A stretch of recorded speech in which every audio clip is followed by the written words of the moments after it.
مولاي صل وسلم دائما ابدا۔ زندگی کے ہیں دو جہاں، ایک یہ جہاں ایک وہ جہاں، ان دو جہانوں کے درمیاں بس فاصلہ ہے ایک سانس کا۔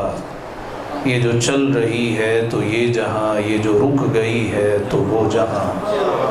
سانسوں کی اس مالا میں موتی پرولو درود کے، پھر یہ جہاں ہو یا وہ جہاں، ہمارے ساتھ ہوں گے حبیب دو جہاں۔ محبت عقیدت الفطر پیار سے درود شریف پڑھ لیجئے۔ الصلاۃ والسلام علیک یا سیدی یا رسول اللہ وعلی آلک واصحابک یا سیدی یا رحمت للعالمین۔ معزز و مکرم حاضرین محترم، ربیع الاول شریف کا آج پہلا جمعہ ہے۔ ربیع بہار کو کہتے ہیں، اول پہلی بہار۔ حقیقت یہ ہے کہ جتنی بہاریں بھی ملی ہیں ساری کی ساری مصطفیٰ کی بہار کے صدقے اللہ نے عطا فرمائی۔ نبی اکرم صلی اللہ علیہ وآلہ وسلم کے آنے پر خوشی کا اظہار کرنا یہ مومنوں کی علامت ہے۔ اگر کوئی شخص حضور کا نام سنے اور اس کا چہرہ جگمگ جگمگ کر اٹھے تو جان لو سچا ہے، اور اگر کسی کا دل، کسی کا چہرہ حضور کی آمد سن کر بجھ جائے اور حضور کی آمد سن کر اس کا چہرہ مرجھا جائے تو جان لو کہ جھوٹا ہے۔ حضور علیہ السلام کے آنے پر خوشی کا اظہار کرنا یہ مومنوں کا شیوا رہا۔ جس رات حضور تشریف لائے وہ رات تمام راتوں سے افضل ہے، جس دن تشریف لائے وہ دن تمام دنوں سے افضل ہے، جس گھڑی تشریف لائے وہ گھڑی تمام گھڑیوں سے افضل ہے، جس گھر میں تشریف لائے، جس گود میں جلوہ گر ہوئے وہ گھر، وہ ماں، ہر ماں سے افضل ہے۔ نبی اکرم جان دو عالم صلی اللہ علیہ وآلہ وسلم 12 ربیع الاول شریف کو جلوہ گر ہوئے۔ قرآن مجید میں لیلۃ القدر یعنی رمضان المبارک کی 27ویں شب کے حوالے سے ذکر ہے کہ لیلۃ القدر خیر من الف شہر، لیلۃ القدر 1000 مہینوں سے افضل ہے۔ 1000 مہینے تقریباً 83 سال بنتے۔ کیوں افضل ہے؟ فرمایا تنزل الملائکۃ والروح، اس رات فرشتے اور روح الامین اترتے۔ جس رات روح الامین یعنی جبریل اور فرشتے اتریں وہ 1000 مہینوں سے افضل ہو جائے۔ جس رات آمنہ کا لال اترے اس رات کی عظمت کا اندازہ کون لگا سکتا ہے؟ آپ نے ایک جملہ سنا ہوگا کہ سارا قرآن حضور کی تعریف ہے۔ سنا ہے آپ نے؟ سارا قرآن حضور کی تعریف ہے۔ سوال پیدا ہوتا ہے تبت یدا ابی لہب وتب میں حضور کی تعریف کہاں پہ ہے؟ اس کا جواب یہ ہے کہ ہم نماز میں 1 رکوع اور 2 سجدے کرتے ہیں، حالانکہ جس آیت سے رکوع ثابت ہے اسی آیت سے سجدہ ثابت ہے۔ سورۃ الحج میں اللہ نے فرمایا یا ایھا الذین آمنوا ارکعوا واسجدوا واعبدوا ربکم وافعلوا الخیر لعلکم تفلحون۔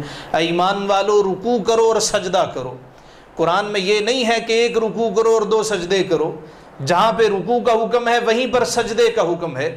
تو سوال یہ پیدا ہوا کہ نماز میں 1 رکوع اور 2 سجدے کیوں ہیں؟ ہونا تو چاہیے کہ اللہ نے کہا رکوع کرو سجدہ کرو، تو جس طرح رکوع ایک ہے اسی طرح سجدہ بھی ایک ہوتا، مگر رکوع ایک ہے اور سجدے کتنے ہیں؟ توجہ نہیں، یہ بات بڑی مہنگی بات ہے، آپ اس کو مفت میں لے کے جا رہے ہیں، لیکن توجہ کریں ورنہ سر کے اوپر سے گزر جائے گا۔ میں بات دوبارہ شروع کرتا ہوں۔ آپ نے ایک جملہ سنا ہوگا حضور علیہ السلام کی شان کے حوالے سے کہ سارا قرآن حضور کی نعت ہے، مگر تبت یدا ابی لہب وتب میں نعت کہاں سے آئی؟ یہ تو حضور کے دشمن کی مذمت ہے۔ اللہ نے کہا تبت یدا ابی لہب وتب، ابو لہب تیرے دونوں ہاتھ ٹوٹ جائیں، وہ ٹوٹ گئے۔ ما اغنی عنہ مالہ وما کسب، نہ تو اس کے مال نے فائدہ دیا نہ اولاد نے فائدہ دیا۔ تو اس میں حضور کی تعریف کہاں پر ہے؟ جواب یہ ہے کہ نماز میں ہم 1 رکوع اور 2 سجدے کرتے ہیں، حالانکہ جس آیت سے رکوع ثابت ہوتا ہے اسی آیت سے سجدہ ثابت ہوتا ہے، اور یہ کہاں پر ہے؟ سورۃ الحج یا ایھا الذین آمنوا ارکعوا واسجدوا واعبدوا ربکم، اے ایمان والو رکوع کرو اور سجدہ کرو۔ تو جہاں پہ رکوع کا حکم ہے ساتھ ہی سجدے کا حکم ہے۔ قرآن میں اللہ نے یہ نہیں کہا ایک رکوع کرو اور 2 سجدے کرو، مگر ہم ایک رکوع اور 2 سجدے کیوں کرتے ہیں؟ اس کی وجہ مفسرین نے بیان کی۔ اللہ پاک نے جب حضرت آدم کو پیدا کیا تو کہا اسجدوا لآدم، اے فرشتوں میرے آدم کو سجدہ کرو، فسجدوا الا ابلیس، سارے سجدے میں گر گئے سوائے شیطان کے، وہ اکڑ گیا۔ اللہ پاک نے فرمایا تو نے سجدہ نہیں کیا، وہ کہنے لگا مولا میں موحد ہوں، میں سب سے بڑا توحیدی ہوں، میں نے صرف تجھے ماننا ہے، تیرے سوا کسی کو نہیں ماننا۔ تو کیا فرشتے موحد نہ تھے؟ فرشتے بھی موحد تھے۔ اے فرشتوں تم نے کیوں سجدہ کیا؟ فرشتے عرض کرنے لگے مولا ہم بھی موحد ہیں، مگر ہماری توحید ہمیں سبق یہ دیتی ہے کہ مولا جب تجھے مان لیا ہے اب تو جس کو منواتا جائے گا اس کو مانتے چلے جائیں گے۔ آج تک یہی 2 فکریں چلی آ رہی ہیں، ایک ملکوتی فکر ہے، ایک ابلیسی فکر ہے۔ فرشتوں نے پہلا سجدہ کیا، قرآن میں یہ نہیں ہے کہ فرشتوں نے 2 سجدے کیے۔ اللہ پاک نے کہا سجدہ کرو، سب سجدے میں گر گئے۔ جب سجدے سے اٹھے دیکھا کہ اکڑ کے کھڑا ہے، اے دشمن خدا تو اکڑ کے کھڑا ہے کیوں؟ وہ کہنے لگا میں نے تو سجدہ نہیں کرنا۔ اچھا تم نے سجدہ نہیں کرنا، ہم دوبارہ کریں گے۔ فرشتے دوبارہ سجدے میں گر گئے، اس کو سجدہ شکر کہتے ہیں۔ اللہ پاک نے فرمایا فرشتوں 2 بار کیوں سجدہ کیا؟ میں نے تو 1 دفعہ حکم دیا تھا۔ فرشتے عرض کرنے لگے مولا پہلا سجدہ تیری عبادت میں کیا، دوسرا سجدہ تیرے دشمن کو جلانے کے لیے کیا۔ اللہ پاک نے فرمایا پھر تو دونوں سجدے میرے ہوئے۔ اب یہاں پہ بلاغت کا اصول یہ ہے کہ مدح کسی کی تعریف کی جائے تو 2 طرح سے تعریف ہوتی ہے۔ بلاغت کا اصول ہے وہ یہ اگر کسی کی ذات میں موجود صفات کا ذکر کیا جائے یہ بھی اس کی مدح ہے، اور اگر کسی کے دشمن کے بارے کچھ کہا جائے تو یہ بھی اس کی تعریف ہے۔ فرمایا محبوب والضحیٰ واللیل اذا سجا، یہ بھی تیری تعریف ہے۔ تبت یدا ابی لہب وتب، جو تیرے دشمن کو جلایا ہے یہ بھی تیری ہی تعریف ہے۔ تو سارے کا سارا قرآن یہ میرے مصطفیٰ کی تعریف ہے۔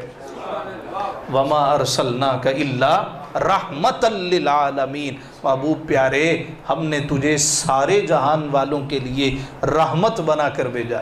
سوال پیدا ہوتا ہے رحمت کسے کہتے ہیں؟ رحمت کا مطلب ہے رحم دلی، اور اصطلاحی طور پر پوری دنیا میں کائنات میں جتنی بھی سلامتی ہے، جتنی بھی بخشش ہے، جتنا بھی امن ہے، یہ مولا کی رحمت ہے۔ صحیح مسلم میں حدیث مبارکہ ہے، حضرت ابو ہریرہ راوی ہیں کہ اللہ رب العزت کے پاس جو رحمت ہے اس کے 100 حصے ہیں، اس نے ایک حصہ دنیا میں سب کو عطا کر دیا۔ اس ایک حصے کی وجہ سے چیر پھاڑ کرنے والے درندے بھی اپنے بچوں کو پال لیتے۔ اسی ایک حصہ رحمت کی وجہ سے ماں کی ممتا ہے، باپ کی پدرانہ شفقت ہے۔ کیوں؟ اس اللہ کی رحمت کے 100 حصوں میں سے ایک حصہ اللہ نے دنیا میں تقسیم کر دیا، اور بقیہ 99 حصے اللہ حشر کے دن ظاہر کرے گا۔ ایک حصے کی رحمت اتنی ہے تو 99 حصوں کی رحمت کا اندازہ کون لگا سکتا ہے؟ حضرت موسیٰ علیہ السلام کا زمانہ ہے۔ اس روایت کو علامہ ابن حجر اسقلانی نے فتح الباری شرح صحیح بخاری میں لکھا۔ حضرت موسیٰ علیہ السلام کے زمانے میں قارون تھا، قارون کے پاس مال آیا، تو جب کسی کے پاس نیا مال آتا ہے تو وہ اوقات سے باہر ہو جاتا ہے۔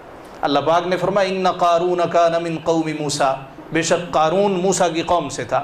فبغى عليه وآتيناه من الكنوز ما إن مفاتحه لتنوء بالعصبة أولي القوة إلى آخره۔ جب مال نیا آتا ہے تو جس کے اندر وزاداری نہ ہو، جس کے اندر اچھائی نہ ہو، جس کی فطرت بد ہو، جس کی خصلت بری ہو، وہ پھر انسان کو انسان نہیں سمجھتا۔ حضرت موسیٰ علیہ السلام نے کہا زکوٰۃ دو، کہنے لگا دیتا ہوں، لیکن جب اس نے کلکولیشن کی تو زکوٰۃ بہت زیادہ بن گئی۔ کہنے لگا یہ تو جگہ ٹیکس ہے، اتنی زیادہ زکوٰۃ، میں تو زکوٰۃ اتنی زیادہ نہیں دے سکتا، میں نہیں دوں گا۔ میں نے شاید یہ پہلے بھی بات سنائی ہے، یہاں گلشن حیات ٹاؤن میں کافی عرصہ میں جمعہ پڑھاتا رہا۔ ایک جمعہ کے بعد ایک صاحب آئے، وہ کہنے لگے کہ مجھے بتائیے گا میری زکوٰۃ کتنی بنتی ہے۔ انہوں نے کچھ اماؤنٹ بتائی، میں نے کہا جی 40 لاکھ آپ کی زکوٰۃ بنتی، تقریباً یہ کوئی 16 کروڑ ہوں تو 40 لاکھ زکوٰۃ۔ میں نے کہا جی آپ کی 40 لاکھ زکوٰۃ ہے۔ کہنے لگے جی 40 لاکھ تے کلیجے نو ہاتھ پیندا ہے۔ میں کہا جی وہ دے کلیجے نو نہیں پیا جنہیں انہاں تینوں دے چھڑیا کہ جب کسی کسی کے پاس دولت آتی ہے سب سے پہلے اپنے رشتہ داروں سے منہ موڑتا ہے، اس کو نو دولتیہ کہتے ہیں، رشتہ داروں سے منہ موڑتا ہے۔ اور یہ یاد رہے کہ خونی رشتوں کے بغیر جوانی تو گزر جاتی ہے، بڑھاپا نہیں گزرتا۔ انسان پھر آسمان کی طرف تکتا ہے، کوئی میرا عزیز آئے، میرا بھائی آئے، میرا پیارا آئے، میرا چچا آئے، میرا دوست آئے، مگر کوئی قریب نہیں آتا۔ کیوں نہیں آتا؟ جب وقت تھا تو نے ان کو وقت نہ دیا۔ تیرے گھر تیرا بھائی آیا، تو نے ملازم سے کہا اس کو باہر بٹھاؤ، میرا موڈ نہیں ہے، باہر سے ہی تو نے اس کو سادہ پانی پلا کے رخصت کر دیا، دل کیا تو وہ بھی نہ پلایا۔ پہلے زمانے میں ہم سنتے تھے چچا ناراض ہو جاتا، ماما ناراض ہو جاتا، پھوپھا ناراض ہو جاتا، تو اس کو ایک امید ہوتی تھی کہ شادی بیاہ آ رہا ہے تو شادی بیاہ پر یہ مجھے منانے آئیں گے، اور وہ اندر ہی اندر سوچتا تھا میں نے ماننا کوئی نہیں ہے، لیکن ساتھ ایک جوڑا بھی استری کر کے رکھتا تھا کہ بھی جانا تو پڑے گا۔ اس کو ایک مان ہوتا تھا کہ شادی ہے، خوشی کا موقع ہے، وہ جوڑا استری کر کے رکھتا تھا۔ تو بھائی بھی مان رکھتے تھے، عزیز بھی مان رکھتے تھے، رشتہ دار مان رکھتے تھے۔ بارات چلنے لگی، میرا بھائی نہیں آیا، اچھا میں لے کے آتا ہوں، لیکن بھائی صاحب اندر منہ پھلائے ہوئے، تو بھائی اپنی پگڑی اتار کے اس کے پاؤں پہ رکھ دیتا تھا، پراوا تو آئیں گا تے برات ٹوریں گے، تو نہیں آئیں گا تے برات نہیں جانی۔ اب وہ پگڑی رکھ دیتا تھا، اور یہی وقت ہوتا تھا صلح صفائی کا۔ اور وہ پہلے کہتا تھا نہیں فلاں ویلے تو آ کیتا، فلاں ویلے تو آ کیتا، لیکن آخر میں چل ٹھیک ہے میں کپڑے پا کے آنا، تو کپڑے تو تیار ہوتے تھے، اسی وقت اس نے وہ جوڑا نکالنا اور پہن کے چلے آنا۔ مگر آج کس سے کہا جائے تیرا بھائی ناراض ہے، تیرا فلاں ناراض ہے، تیرا چچا ناراض ہے، وہ کہتا جی ہوتا تو ہوتا رہے۔ تو یہ جملہ یاد رہے کہ خونی رشتوں کے بغیر تمہاری جوانی تو گزر جائے گی، پڑھو گے دیکھو گے۔ یہ جو اللہ رب العزت نے رشتے بنائے ہیں، میرے مصطفیٰ نے کیا فرمایا، اگر تم چاہتے ہو اللہ تمہارے مال میں عمر میں برکت دے، اپنے رشتہ داروں سے اچھا سلوک کیا کرو۔ ہم کہتے ہیں جی ساڑھے رشتہ دار ٹھیک نہیں، کبھی کسی نے کہا میرے رشتہ دار بہت ٹھیک نہیں؟ بولیے، کبھی کسی نے کہا میرے رشتہ دار بہت ٹھیک صحیح ہے؟ جیسے کوئی بندہ کہ میں غلط بات برداشت نہیں کرتا، تو پھر برداشت کیا کرتا ہے؟ صحیح بات صحیح تو نہیں برداشت کی جاتی، وہ تو ہوتی صحیح ہے۔ تو برداشت ہمیشہ غلط بات ہی کی جاتی ہے، ایک بات مجھے پسند نہیں آئی میں نے اس کو برداشت کرنا، مگر یہ کیا کہتا ہے نہیں جی، ایک آدمی بدتمیز ہے، اس کو تو بدتمیز ہے، وہ کہتا نہیں میں اسٹریٹ فارورڈ ہوں، تو اسٹریٹ فارورڈ نہیں ہے، تو بدتمیز ہے، تو نے ایک جملہ سن لیا ہے اور تو نے کہا نہیں جی اب میں اسٹریٹ فارورڈ بن گیا۔ تو قارون پیسہ آیا، اوقات بھول گیا، اوقات سے باہر ہو گیا۔ جب وہ اوقات سے باہر ہوا، جناب موسیٰ علیہ السلام پہ اس نے کہا جی یہ تو مجھ سے زکوٰۃ مانگیں گے، یہ تو ٹیکس وصول کریں گے، تو ان پہ الزام لگایا جائے۔ تو مذہبی لوگوں پہ الزام لگانا بڑا ہی آسان ہوتا ہے، الزام لگاؤ۔ حضرت موسیٰ علیہ السلام کے لیے اس نے ایک فاحشہ عورت تیار کی۔ امام جناب موسیٰ علیہ السلام تقریر کر رہے تھے، خطاب فرما رہے تھے، یہ پیچھے کھڑی ہو گئی، ابھی کچھ کہنے لگی، جناب موسیٰ جلال میں آگے اور فرمانے لگے ہاں بھئی کیا مسئلہ ہے، کون ہے تو؟ یہ ڈر گئی، گھبرا گئی۔ جناب موسیٰ ویسے ہی روب والے تھے، سارا واقعہ من عنوان ذکر کر دیا کہ جناب مجھے اس نے تیار کیا۔ حضرت سیدنا موسیٰ علیہ السلام نے ہاتھوں کو اٹھایا اور اللہ کی بارگاہ میں عرض کیا پاک پروردگار، زمین کو حکم دے کہ اس کے خزانے سمیت زمین اس کو نگل لے۔ زمین میں دھسنے لگا، جب پاؤں تک آیا نا، خزانے بھی جا رہے ہیں، خود بھی جا رہا ہے، کہنے لگا موسیٰ مجھے معاف کر دے۔ جناب موسیٰ کہنے لگے معافی کوئی نہیں۔ زمین نے اور نگل لیا، پیٹ تک چلا گیا ہے، موسیٰ مجھے معاف کر دے۔ جناب موسیٰ نے نہ سنی، یہاں تک کہ حلق تک آ گیا، اے موسیٰ میں تجھ پہ تیرے رب پہ ایمان لایا، مجھے معاف کر دے۔ جناب موسیٰ نے نہ سنا، یہاں تک کہ زمین کے اندر دھنس گیا۔ اللہ پاک نے جناب موسیٰ کی طرف وحی فرمائی اور فرمایا موسیٰ تیرا کتنا بڑا دل ہے، تجھ سے اتنی دفعہ معافی مانگی ہے، تو نے نہیں معاف کیا۔ اے موسیٰ مجھے میری عزت کی قسم، اگر مجھ سے ایک دفعہ یہ معافی مانگتا میں پروردگار اس کو معاف کر دیتا۔ اللہ اکبر،